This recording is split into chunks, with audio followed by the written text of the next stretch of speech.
तो hey guys, कैसे हो आप सब। आज हम लोग बात करने वाले हैं बीजीएमआई कम्युनिटी में चल रही 3 कंट्रोवर्सीज के बारे में। कुछ के अंदर हमको फाइनल रिप्लाईज देखने को मिले, बट कुछ के अंदर सच्चाई बाहर आई है। तो एग्जैक्टली गाइस, जो भी चल रहा था आगे हर एक चीज के बारे में बात करेंगे। तो फर्स्ट मैटर है नियो वर्सेस जेली की टीम 2D के कंटेंट क्रिएटर एंड मैनेजर का। इनिशियली लाइव स्ट्रीम पर नियो काफी फ्रस्ट्रेटेड एंड एंग्री दिखे थे टीम 2D की परफॉर्मेंस को लेकर, जिसके बाद हमको टीम 2D के मेंबर्स की तरफ से रिप्लाईज देखने को मिला था। एंड लास्ट टाइम गाइस बात यहाँ तक पहुंच गई थी कि ऑफलाइन मिलने तक की बातें हो गई थी। एंड पिछली वीडियो में गाइस आप लोग देखे थे लास्ट रिप्लाई हमको नियो की तरफ से देखने को मिला था। तो उसके बाद टीम 2D के मेंबर अकेले लाइव आते हैं, वो भी काफी सारी चीजों के बारे में बात किए। कुछ यहाँ पर मैं आपको प्ले करके दिखा देता हूँ, साथ ही में वो नियो की परफॉर्मेंस के बारे में भी बात करते हैं कि जो टाइम पर लास्ट टाइम नियो इंटरनेशनल गए थे वो भी #13 आए थे। एंड अब जब टीम 2D आ गई है तो सब इतना ड्रामा क्यों। सबको व्यूज वगैरह चाहिए रहते हैं, सबको सब कुछ, तो जो सबको मिल गया है वो मिल गया है। अभी शांति से अपना अपना काम करते हैं। इंटरनेशनल खत्म हो चुका है। आप बोलो क्रिटिसाइज करो, पूरा इंडिया क्रिटिसाइज कर रहा है, लोग मीम बना रहे हैं, सब कुछ बना रहे हैं, पर आप एक रिस्पेक्टेड शायद से ई स्पोर्ट्स प्लेयर रह चुके हो एक टाइम पे, तो आप ऐसा रिएक्शन दो। आप ये कौन से रिएक्शन होते हैं ऐसे? ये क्या है बे? मैं तो 14,000 वाला छोटा सा क्रिएटर हूं, मैंने बस जो सही था वो बोल दिया। आप बोल रहे हो अरे बाप को भेज, तेरे बस की बात नहीं। और फिर एंड में क्या आता है? आजा फिर ले बीजीएमआई कम्युनिटी गैंग्स। अरे क्या भाई, और मैं इग्नोर ही कर रहा हूँ। अभी मुझे उन पे कुछ नहीं बोलना है भाई, वो हैं गैंगस्टर, क्या पता इधर आके मुझे मार वार दें, मेरी फैमिली को ही दिक्कत हो गई है ना। हाथ पैर तोड़ दिए गैंगस्टर ने ई स्पोर्ट्स के। अगर तुम उनको बुरा बोल रहे हो, तुम उनको बोल रहे हो रील बनाना बंद कर, तो तुम पूरे इंडिया के प्लेयर को बोल रहे हो कि रील बनाना बंद करो। वो सबके लिए, तुम्हारे लिए भी। तुम भी अगर मैड किंग्स के 5th प्लेयर हो तो तुम वो खुद पे भी अप्लाई करो, क्योंकि वो टीम जीती है। तुम इंडिया में भी नहीं जीते, वो इंडिया में जीत के बाहर गई हैं। तो तुम बोलो क्रिटिसाइज करो, पर एक पॉइंट तक करो। तुम नाच के मजाक उड़ा रहे हो, प्लेयर्स को कुछ भी बोल रहे हो, वापस आ जाओ, मूड खराब कर दिया। थोड़ा रिस्पेक्टिवली समझाने के उससे समझाओ ना। तुम ऐसे लग रहे हो कि तुम स्क्रिप्ट लिख के आए हो कि हमारी टीम खराब खेलेगी तो हम ये वाला चीज करेंगे और ऐसे ये वाला चीज करेंगे, क्योंकि ट्रू रिपर जैसी टीम आपको डोमिनेट कर रही है पूरे साल भर। #4 #4 #2 और वो गए हैं रिप्रेजेंट करने इंडिया को। तो क्यों नहीं समझ रहे आप ये चीज? आप क्यों प्लेयर्स को इतना टारगेट कर रहे हो? Jelly was the problem. अरे भाई, फिर वही ट्रेंड पीछे बीच में ला गए। बंदे ने प्रूव करा, क्या फायदा प्रूव करने का? बाहर जाके पिल रहे हैं हम, सीधी सी बात है, पिल रहे हैं। अभी प्रैक्टिस करेंगे और फिर वापस जाएंगे बाहर को। करा होगा भाई अच्छा। अब अपने टाइम पे मुझे बंदे से कोई दिक्कत नहीं है। मुझे गुस्सा तब आया जब वो प्लेयर्स को ऑप्शन आप बोल रहा है भाई कुछ भी। एक तो टीआर से कोई बोलता कुछ नहीं है। पार्टिसिपेट करो अच्छी चीज़ों में, कम्युनिटी को इंप्रूव करवाने में। तुम्हारा काम है बस हेट देना। किसी ने तुम्हारे फेवरेट स्ट्रीमर को कहीं अच्छी जगह पे बोल दिया कि तुम गलत हो, जहाँ भी वो गलत है। अरे तुम तो तब भी अपने क्रिएटर को डिफेंड करते हो जब वो कुछ क्रिमिनल ऑफेंस कर देता है। ने बोला कि अगर मेरी टीम को कोई ऐसा हक कर आती तो मैं स्टेज पर चांटा मारता। उसके तो भाई जब खुद PMGC #13 आया था तब किसका तमाचा खाया था उसने। ये भाई पॉइंट है बंदे का, this is a valid point. अब फर्दर गाइस अगर बात करें ये कंट्रोवर्सी में हम टीम 2D के मेंबर्स की तरफ से रिप्लाई के बारे में ऑन नियो, तो वो उनकी पास कंट्रोवर्सीज एंड पास मैटर को भी मेंशन किए थे, जिसके बारे में हम लोग आगे रिप्लाई देखेंगे एग्जैक्टली नियो क्या कहे। बट उनमें से एक आती है उनकी पास स्टोरी रिलेटेड टीम गॉडलाइक। उसके बारे में एक स्टोरी में ये लिखा गया था कि टीम गॉडलाइक की मैनेजमेंट का काफी बढ़िया डिसीजन था कि वो नियो को अपनी ऑर्ग से किक कर दिए थे। तो वो चीज होने के बाद गॉडलाइक के ओनर अमर भी ये चीज पर रिप्लाई किए होंगे। उसको रिवील करते हुए first of all neo live stream से ये कहते हैं, समझ रहे किक किया है क्या किया है। तो इस चीज पे अमर ने भी उसको, मेरे को कल अमर की भी कॉल आई थी कि क्या हो गया नियो। मतलब मैंने भी वो बंदे को रिप्लाई करा कि भाई तू हम लोग का नाम क्यों ले रहा है, और तू मेरा और नियो का पता हम लोग का पर्सनल चीज है क्यों, मतलब तू टैग करके डब्ल्यू मैनेजमेंट ये वो, ऐसा तो कुछ है नहीं। देन इसके बाद गाइस नियो रिप्लाई किए 2D अकिल एंड आयुष के सभी रिप्लाईज पर। अगर नियो उनके परफॉर्मेंस के बारे में बोले तो वो उन पर पर्सनल अटैक क्यों करना चालू कर दिए थे। अब वो बंदे ने गेम का छोड़ के मेरे पे पर्सनल अटैक किया। अगर मैं तुम्हें कल को गेम से बोलूंगा तो क्या तुम ये बोलोगे कि तेरा तो ये है, तेरा तो वो, तेरे घर पे तो ये चल रहा है, तेरा तो ऐसे तो नहीं कहेंगे ना। मैंने गेम को लेके कहा कि खराब खेल रहे हो, वो खराब खेल रहे हैं तो मैं कहूंगा, तो तू मेरी पर्सनल चीजें क्यों कहे? तू मेरे पास कंट्रोवर्सीज निकालेगा कि ये बंदा तो ऐसा है, ये बंदा तो वैसा है। तो आई गेस मेरे हिसाब से बंदे चेंज होते हैं। बट तेरा सीसी ने पहले स्टोरी डाला, क्या बोलता पता है? अरे मेरी सीसी की ये तो अपने ही सीसी को गाली दे रहे हैं कि मेरी जेली से भी कल बात हुई तो वो बोले कि छोड़ना। मैं इनको बोला कि नियो ऑन स्ट्रीम ऐसा ही है, बकचोदी करता है, रियल लाइफ में बहुत चिल बंदा है, मैं मिला हूं, मैं रहा हूं उसके साथ, ठीक है। अब ये बंदे वो उसमें नहीं थे सुनने के, समझे? तो बोलता तू छोड़ दे, मैं इनसे बात करता हूँ ये वो। मैंने देख जेली तू है करके मैं अभी कुछ स्टोरी वोरी कुछ भी नहीं डालूंगा, क्योंकि तेरा मेरा रिलेशन अलग है, ठीक है। मेरा हक बनता है, मैं तेरे को कुछ भी बोल सकता हूँ, तेरा भी हक बनता है, तू भी मुझे कुछ बोल सकता है। फिर इसके बाद गाइस नियो ये क्लियर किए थे कि इसके बाद वो ये मैटर पर कुछ भी आगे बातें नहीं करेंगे। फिर नियो की लाइव स्ट्रीम के बाद हमको 2D अकिल की तरफ से भी एक फाइनल रिप्लाई देखने को मिला, वो भी आप देख लो। नियो से तो पिट गया, हाँ भाई पिट गया मैं तो ऑनलाइन। अब नहीं घुसना मुझे, मेरा हो गया। मैं कंट्रोवर्सी पे नहीं जीता मेरे भाई। एक दिन था वो गुस्सा शांत हुआ, अब मैं आगे बढ़ चुका हूँ। अब मैं 6 मिनट बाद यहाँ पे मैच की चोरी करूंगा। तो यार गाइस ये पूरी कंट्रोवर्सी थी well talking about matters. Next हम लोग बात करने वाले हैं स्नैक्स गेमिंग एंड नेटबिट गोल्डी के रिप्लाई के बारे में। तो गाइस पिछले वीडियो से आपको याद ही होगा जब Krafton India esports 2025 awards को अनाउंस किए थे तो लाइव स्ट्रीम पर स्नैक्स गेमिंग टीम सोल के प्लेयर्स को वोट ना कर बल्कि AKOP को वोट किए थे, जिसका रीजन वो ये दिए थे कि उनकी परफॉर्मेंस काफी बढ़िया रही है 2025 में। बट उसके बाद कुछ SATL एंड सोल के फैंस को वो चीज अच्छी नहीं लगी थी, जिसके अंदर बेसिकली वो ये बोल रहे थे कि आप SATL का पार्ट है, आपका ये हक बनता है कि आप टीम सोल के प्लेयर्स को सपोर्ट करो। फिर उसके बाद गाइस हमको काफी सारे रिप्लाईज देखने को मिले थे snacks and SATL other members की तरफ से। बट वो सब होने के बाद भी एक चीज अभी भी कुछ लोग लिखते रहते हैं काइंड ऑफ ये कि स्नैक्स की जो भी लॉयल्टी है SATL के रिलेटेड क्या उस पर डाउट किया जाना चाहिए। तो वो सब के बारे में आज गोल्डी भाई फाइनल रिप्लाई करते हुए ये कहे, जैसा हमारे पास में भी कुछ क्रिएटर्स से इस तरह की चीजें हो चुकी है, ऑब्वियसली हर किसी इंसान का अपना अपना फेवरेट होता है। और स्नैक्स से मैं आज से नहीं 2018 से एसोसिएटेड हूँ। एक ऑर्गेनाइजेशनल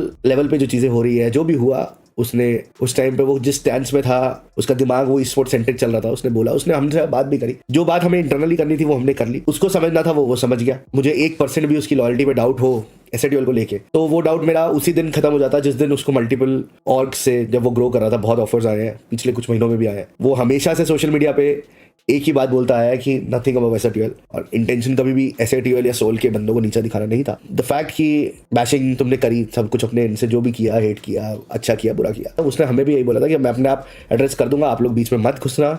उस पे इतना हेट गया ना 24 घंटे के अंदर, नॉट जस्ट हेट, उस पे, उसकी फैमिली पे, सब चीजों में इतना ज्यादा टारगेट। और गाइस नेक्स्ट हम लोग बात करने वाले हैं 2026 के लिए कुछ BGMI न्यू लाइनअप्स के बारे में। तो गाइस कुछ दिन पहले K9 Esports को 20 लीव कर दिए थे एंड आज फाइनली हमको K9 Esports की तरफ से अनाउंसमेंट देखने को मिल गई है, जहां पर उनके 4th प्लेयर होने वाले हैं नाइट एंड 2026 के लिए उनकी जो लाइनअप होने वाली है आप स्क्रीन पर देख ही सकते हो। Omega slug, Ninja boy and night and coach होने वाले हैं Amit. Well guys talking about K9, तो क्या गलती से घातक गेमिंग लाइव स्ट्रीम से ये लीक कर दिए थे कि 20 सेक्टर की टीम को ज्वाइन करने वाले हैं। तो बेसिकली गाइस वो लाइव स्ट्रीम से बात कर रहे थे प्लेयर्स के कनेक्शन एंड टीम में सिनर्जी के बारे में एंड वहां पर वो एक चीज मेंशन करते हैं कि जो टाइम पर वो 20 को रीच आउट किए थे, सामने से उनको हेक्टर का रिप्लाई आया था एंड ये बात उनको काफी अच्छी लगी थी कि वो 20 को कॉन्टेक्ट किए बट उनके IGL हेक्टर इस पर रिप्लाई किए। तो लोग इसके बारे में यही बात कर रहे थे क्या घातक गेमिंग गलती से ये रिवील कर दिया है कि 20 हेक्टर की टीम को ही ज्वाइन कर रहे हैं। उसका 20 को मैसेज किया था मुझे, एक 20 का एक टीममेट था, उसके बारे में मेरे को थोड़ा सा उससे ओपिनियन लेना था क्योंकि मैं टीम बना रहा हूं उसकी। तो उस टाइम पे 20 ने हेक्टर को बताया, 20 का मुझे रिप्लाई नहीं आया, मुझे हेक्टर का रिप्लाई, जो कि चीज मुझे अच्छी लगी, जेन्युइनली वो चीज मुझे अच्छी लगी और मैंने वो हेक्टर को एप्रिशिएट भी किया। इसको बोलते हैं टीम कि भाई मैं प्लेयर को मैसेज कर रहा हूँ, वो बंदा उसके IGL को जाके बता रहा है, वो IGL मुझे मैसेज कर रहा है, और this is very good thing. पर गाइस टॉकिंग अबाउट हेक्टर, तो वो रिप्लाई किए कुछ कमेंट के रिलेटेड जो कि ये बोलते हैं कि वो ही टीम तुड़वाए थे। कभी बोलेगा इसी ने टीम तुड़वाया था पुरानी वाली, इसका काला दिल है। भाई पहली बात, तू मुझे जानता नहीं, मेरा काला दिल हो, पीला दिल हो, नीला दिल हो, जैसा भी दिल हो मेरा है, ठीक है ना। तू मेरे को पर्सनली जानता है ना, तू रहा है। और टीम तुड़वाया नहीं तुड़वाया, गॉब्लिन, नियो, पावर, शोगन, ठीक है। आप लोग जाओ पूछो, अगर तेरे को इतना जानना है किसने क्या किया, पूछ लो, आपको सच्चाई पता चल जाएगी। जैसा भी किया मैंने, ठीक है, जो भी हुआ हम पास हुआ, ठीक है, आगे बढ़ गए, 1.5 साल हो गया, उसको भी परवाह नहीं, मेरे को भी परवाह नहीं। एंड गाइस 2026 में न्यू टीम्स के बारे में बात कर रहे थे, तो नेक्स्ट एक अपडेट निकल कर आती है ओवेस की तरफ से, तो वो भी रिवील कर दिए उनकी टीम क्या होने वाली है। PS का लाइनअप है मैं, माफिया, वेनम और स्कैरी। हमने 5th प्लेयर अभी तक नहीं लिया है, ठीक है। Well guys talking about new teams, next हम लोग बात करने वाले हैं 2026 के फर्स्ट टूर्नामेंट BGIS के बारे में। तो एस पावर ये चीज के बारे में रिप्लाई किए, साथ ही में बात किए उनके एंड मान्या के एक इंटरव्यू के बारे में। BGIS का तो स्टार्ट हो रहा है, उसकी इंतजारी में है, कब होगा वो start. By the way guys, बहुत जल्दी हमारा, मेरा और मान्या का आने वाला है नॉट एन इंटरव्यू। पावर में कभी ट्राइडल प्लस आइडियल करने का सोचा है, डॉग, रोजबेरी, साइलेंस जैसे? नहीं यार, सोचना भी क्यों वैसा। और गाइस नेक्स्ट एक अपडेट निकल कर आती है घातक गेमिंग की तरफ से, वो बात की है टीम गॉडलाइक की #13 पोजीशन के बारे में। तो जो टाइम पर team Godlike last time international travel किए थे, वो लोग भी #13 आए थे एंड अभी के टाइम पर जब team Orangutan and True Rippers ये सेम पोजीशन पर आई है, तो काफी इनके बारे में बातें हो रही हैं। तो पास के बारे में कुछ लोग लिख रहे थे, जिस पर रिप्लाई करते हुए घातक गेमिंग ये कहते हैं, मैं खुद बोलता हूँ उस टाइम पे हम लोग डिजर्विंग नहीं थे। जब हम लोग 13 आए थे, हम लोग, अगर आपने वो टूर्नामेंट देखा होगा तो हम लोग जीते नहीं थे, हम लोग #5 या 4th थे। पहले 3 टीम के पास वीजा नहीं था, 4th था ना, हाँ 4th था। तो वो टाइम पे हमारे पास वीजा, मतलब बाकी टीम के पास ये नहीं था, क्या बोलते इसको, पासपोर्ट नहीं था। तो हमको अपॉर्चुनिटी मिली, हम लोग खेलने गए और खा के आ गए, खा लिया भाई हम लोगों ने, मैं खुद बोलता हूँ खाया वाली टीम हम ही थे भाऊ। हाँ, तो तुम्हारे पास पासपोर्ट नहीं था। और हम लोग, आपको अगर पता रहेगा तो 4 दिन में गए थे वो टूर्नामेंट खेलने के लिए, हम लोग ड्राई रन के मैचेस भी नहीं खेले थे।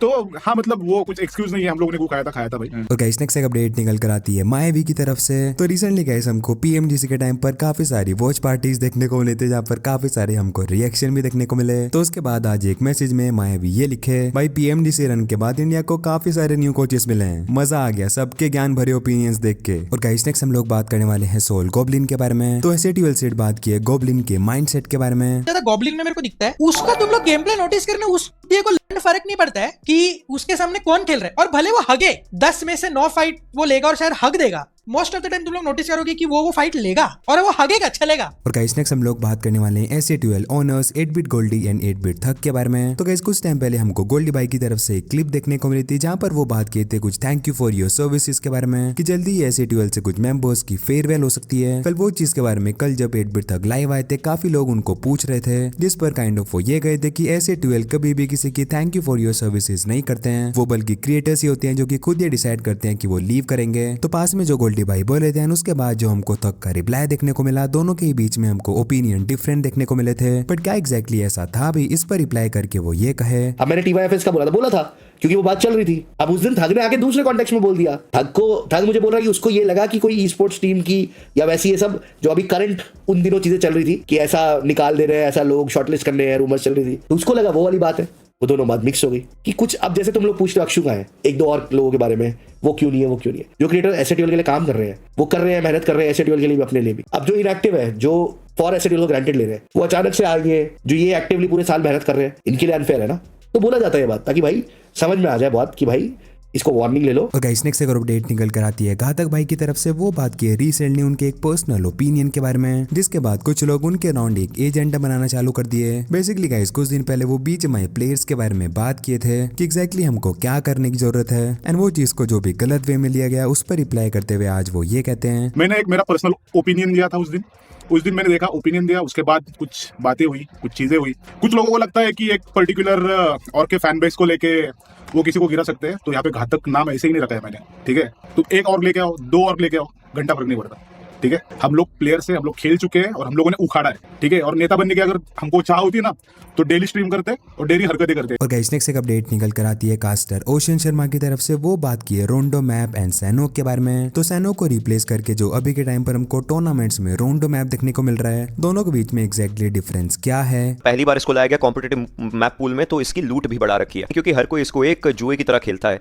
वो यही है कि भाई अगर आज हमने फाइट्स हारी हैं तो कल हम फाइट हराने की कोशिश कर सकते हैं, पॉइंट्स लेने की कोशिश कर सकते हैं। रोंडो ही आपको एक हेड स्टार्ट दे सकता है और हमने अपने सर्किट में भी देखा, आरू इसका प्राइम एग्जांपल बन जाता है। 3 प्लेयर्स अगर एक जगह उतरते हैं, आरू दूर उतरता है। ऐसे आप फ्रैगर्स को अपने एक चांस दे सकते हो कि भाई जाकर के फाइट्स लो, तुम मरे तो तुम्हें दूसरा चांस दिलाने के लिए मैं हूं। और गाइस नेक्स्ट एक गेमिंग से अलग अपडेट है। हम लोग बात करने वाले हैं यूएस में टॉप 10 यूट्यूबर्स के बारे में इन 2025। तो गाइस लगातार 6 टाइम मिस्टर बीस्ट #1 पर रहे हैं, एंड बाकी सारे क्रिएटर्स की लिस्ट को आप अभी स्क्रीन पर देख सकते हो। नंबर 3 पर आइशो स्पीड है। वैसे गाइस आपको क्या लगता है, अगर ये सेम लिस्ट हम इंडिया में बनाए फॉर गेमिंग एंड यूट्यूबर्स तो टॉप 10 होने वाले हैं? आपकी रैंकिंग को मेरे को कमेंट्स में जरूर बताना, मैं सबके कमेंट्स पढ़ने वाला हूँ। लेट्स सी सबसे परफेक्ट कौन लिखता है। और गाइस नेक्स्ट हम लोग बात करने वाले हैं टीम गोल्ड लाइक के एक्स प्लेयर सिम्ब के बारे में। तो गाइस टीम गोल्ड लाइक के बाद कुछ टाइम के लिए वो हमको वशिष्ठा ई स्पोर्ट्स में देखने को मिले थे विद हेक्टर, बट वो चीज होने के कुछ ही दिन बाद वो टीम को लीव कर देते हैं। अब फर्स्ट ऑफ ऑल तो गाइस लोग इसके बारे में काफी बात कर रहे थे एग्जैक्टली व्हाट हैपेंड, कि एक मेजर टूर्नामेंट में भी ये टीम हमको एक साथ देखने को नहीं मिली, जिस पर रिप्लाई करते हुए हेक्टर अपनी साइड से ये कहे, गाइस लेफ्ट टीम वर्क नहीं कर रहा था चीजें, ठीक है, तो म्यूचुअली बात की है। मैंने बोला सिम को अपना POV एक्सप्लेन किया, उसने एग्री किया, खत्म हो गया, बस यही है और कुछ है ही नहीं ऐसा एक्सट्रीम रीजन। मेरी सिम से बात हुई है रिसेंटली भी, ठीक है, हम अच्छे टर्म पे ही एंड किए थे, जो भी था बुरा टर्म था नहीं, तो मैं एक्सपेक्ट नहीं करूँगा बुरा बताया होगा, तो फिर वो जाने एंड सिम जाने, मेरे को नहीं पता यार। View on new matter, no views because I don't know, even if I knew, मैं कोई मैटर के बारे में बीच में नहीं पढ़ना चाहता। बीइंग अ कास्टर, अगर कोई बंदा बोलता है कि तुम लोग लक से जीत के इंटरनेशनल टीम को रिप्रेजेंट करने गए हो, ठीक है, उसके बाद इतना बड़ा बखेड़ा किया जाता है, मैं नहीं करूंगा, मैं वो नहीं करूंगा, ठीक है, उसके बाद चटाई की जाती है टेस्ट रैक की, क्राफ्टन की, हर एक चीज की, ठीक है, उसके बाद फिर से लाइव स्ट्रीमिंग चालू होती है। यार सिंपल चीज है, समझने की कोशिश करो यहाँ पे चल क्या रहा है, ठीक है, और उसके बाद खुद एक्सेप्ट करते हो कि मैंने वो लक वाली चीज नहीं बोलनी चाहिए। मैंने क्या कुछ अलग बोला था क्या? मैंने तो सेम चीज बोली थी। अरे कॉमन सेंस यार, समझने की कोशिश करो, ठीक है। तो बस गाइस फिलहाल के लिए वीडियो में इतना ही था। अगर चैनल पर आप लोग नए हो तो सब्सक्राइब जरूर कर लेना, वीडियो पसंद नहीं है तो वीडियो को भी लाइक कर देना। मैं मिलता हूँ आपसे कल नेक्स्ट वीडियो में। Have a nice day, have happiness, bye bye.